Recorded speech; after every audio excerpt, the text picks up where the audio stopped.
કરતા ત્યારે મને એવું કહેતા કે બેન, અમારા સમાજમાં કશુંક નવું થાય, અમારો સમાજ આજથી આવતીકાલથી થોડું આગળ જાય એવી વાત કરજો. અહીંયા આવેલી બહેનોએ સરસ બધી વાતો કરી કે આ સુધારા કરો, આ સુધારા કરો. પણ મને દુઃખ એ થયું, એક પણ સ્ત્રીએ પુરુષોમાં પણ આ બદલાવ લાવવો જોઈએ એવી વાત ન કરી.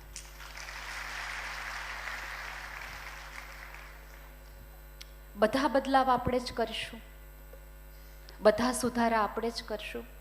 એક વસ્તુ યાદ રાખો, સમાજ બંનેથી બગડે છે, માત્ર સ્ત્રીઓથી નહીં. ભાઈઓ પણ એટલા જ જવાબદાર છે. હા, અને તમે આપણે જ બહેનો આટલી ભેગી થઈ અને આપણી જાતને કોશા રાખશું કે આપણે બધાય સમાજને બગાડીએ છીએ, સમાજને બગાડીએ છીએ, તો આવતા દિવસોમાં જેના ઘરે દીકરી આવશે ને એને ચિંતા થશે કે આ સમાજ બગડશે આના કારણે. અહીંયા ઘણી બધી જુવાન દીકરીઓ બેઠી છે, એને શું લાગે છે આ સમાજ માટે સન્માન થશે? થોડી એવી વાતો કરો કે જેના કારણે સમાજ સ્ત્રી અને પુરુષ ઉપરવાળાએ શિવ અને શક્તિની રચના કરી છે. એનો અર્થ એ છે કે બંનેના આધારે બધું ચાલે છે. સૌથી પહેલી વાત થવી જોઈતી હતી કે વિચાર લેવો જોઈએ. તો અત્યારે યાદ રાખજો કે અત્યારની ભારતની સ્ત્રીઓએ, સનાતન ધર્મની સ્ત્રીઓએ પોતાના પતિને યમરાજ પાસેથી પાછો નથી લાવવાનો, પાનના ગલ્લેથી પાછો લાવવાનો છે.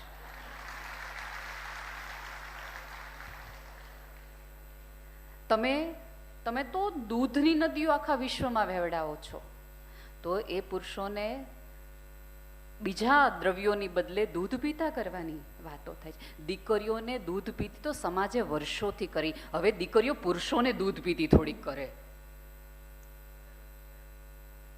સમાજ આગળ છે ને, એકના લીધે ન આવે. આ સમાજ અત્યારે જાણે અજાણે તમને ને મને થોડો ઘણો વિકલાંગ એટલા માટે લાગે છે કે ક્યાંક પુરુષોનું પલ્લું ઓછું થયું, ક્યાંક સ્ત્રીઓનું પલ્લું વધુ થયું, ક્યાંક સ્ત્રીઓ નીચે રહી અને ક્યાંક પુરુષો ઊંચે રહી. જ્યાં સુધી આ બંને સાથે નહીં ચાલે ને ત્યાં સુધી આવી સભાઓનો અર્થ નથી. અહીંયા બેઠેલી બધી બહેનોએ કેટલી બધી સરસ વાતો કરી કે આપણે આમ કરી નાખીએ, આમ કરી નાખીએ, આમ કરી નાખીએ. બેને વાત પણ સરસ કરી કે હા, નિર્ણયો સ્ત્રીઓ 100% નિર્ણયો સ્ત્રી એટલા માટે લે છે કે સ્ત્રીના ગર્ભમાંથી સમાજ ઊભો થાય છે. સ્ત્રી એક નક્કી કરે કે આપણે આ રીતે જીવીએ. હું હંમેશા કહું છું કે હું રાડો પાડીને પણ બોલી શકું, અવાજ મોટો કરીને પણ બોલી શકું અને આ વોલ્યુમમાં પણ બોલી શકું. પણ યાદ રાખજો, અવાજ મોટો કરશો ને તો આટલા લોકો સાંભળશે, પણ તમારા વિચાર મોટા હશે ને તો તમારા પછી પણ તમારા વિચારના પડઘા પડશે. હવે મારે અહીંથી તમે જે મુદ્દાઓ રજૂ કર્યા એની વાતો થોડી કરવી છે. પહેલું કે અહીંયા આટલી બધી સ્ત્રીઓ ભેગી થઈ, સ્ત્રીઓની ઓળખની વાત આપણે કરીએ છીએ ખરા?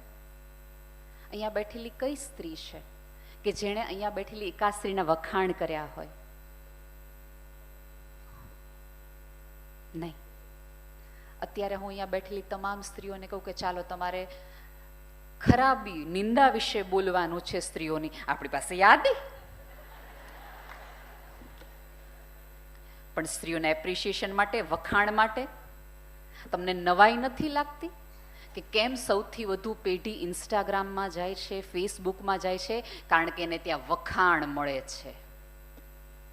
બધા એને એમ કહે છે કેટલી સરસ, કેટલી દેખાવડી, કેટલી રૂપાળી, કેટલી નમણી.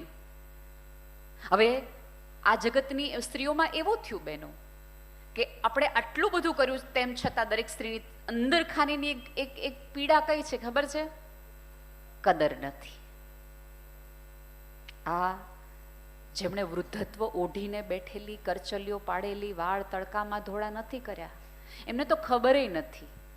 આવી બધી સ્વતંત્રતાની વાતો કરો ને તો એને પૂછો ને તો એમના મગજમાં આ બધી વાતો નથી જે મારા ને તમારા મનમાં છે. ઓળખનો પણ વિચાર એમના નથી. એમણે તો જાત ઘસી નાખી ખોડાઓને ઊભા કરવામાં. એમણે માત્ર માથે નથી ઓઢ્યું મારી જેમ, ક્યાંક ખોડાની ખાનદાની પણ ઓઢી રાખી છે. તેજથી તમારા નામનો ઉજળાવો છે. અહીંના ભાઈઓ એમ કહી શકે કે 20,000 કરોડ રૂપિયા, કારણ કે આ સ્ત્રીઓએ સવારે ઉજાગરાઓ કરીને ક્યાંક ભાઈઓના કપડાં ઉજળા નથી કર્યા, એના ખોડાય ઉજળા કર્યા છે.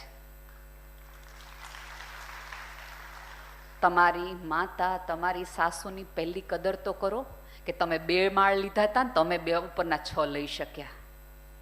તમે 3 ભેંસો રાખી હતી તો તમારી એ મહેનતના કારણે અમે આટલી લઈ શક્યા. હવે હું એક પછી એક ના તમારા અહીંથી જ રજૂ થયેલા મુદ્દા ઉપર વાત કરું. સૌથી પહેલું છેલ્લે જે બેને વાત કરી ત્યાંથી જ હું શરૂઆત કરું, કારણ કે હું ઇન્સ્ટાગ્રામ સુધી આવી ગઈ. કેમ આપણા સંતાનોને મોબાઈલ વધુ ગમે છે અને કેમ આપણને મોબાઈલ વધુ ગમે છે? માત્ર સંતાનોને નથી, અને કોઈ ઉંમરમાં ન પડતા. હો, અત્યારે 60 વર્ષની સ્ત્રીને મોબાઈલમાં મજા આવે છે, 26 વર્ષની આવે છે ને 16 વર્ષની નહીં આવે છે, અને 6 મહિનાનું બાળક રોવે ને મૂકી દો ને સામે ડગડગ ડગડગ ડગડગ ડગડગ તો એને મજા આવે છે. એટલે આમાં કોઈનો વાંક ન કાઢો કે આના કારણે આના કારણે આના કારણે.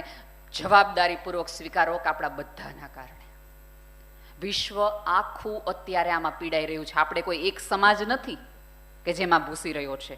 વિશ્વ આખું, અમેરિકા, ઓસ્ટ્રેલિયા જેવો દેશ ક્યારે એવું કહેતો હોય કે બાળકોને પર પ્રતિબંધ મૂકવામાં આવશે સોશિયલ મીડિયામાં? એનો અર્થ કે ન્યાયી સમસ્યા છે. માત્ર મહેસાણામાં છે એવું નહીં, માન્ચેસ્ટરમાં પણ આ જ સમસ્યા છે. આ વૈશ્વિક સમસ્યા છે મોબાઈલે. તો શું એવું કરવું?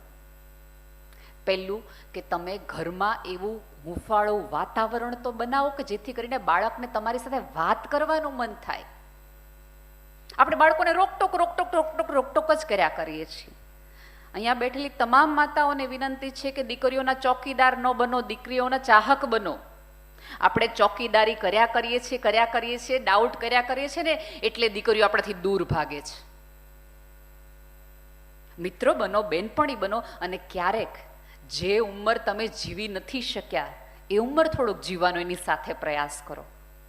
અને અહીંયા બેઠેલી તમામ દીકરીઓને વિનંતી છે કે બેટા, જે પાત્ર તમને તમારું સાચું નામ નથી કહેતો કે એનું નામ શું છે, એનું ઘરનું સાચું સરનામું નથી કહેતો, એ કઈ જ્ઞાતિનો છે એ નથી કહેતો, એના મમ્મી પપ્પા શું છે એ નથી કહેતો, તમને એમ લાગે છે કે આટલું બધું ખોટા બોલ્યા પછી તમને સાચો પ્રેમ કરે છે એમ?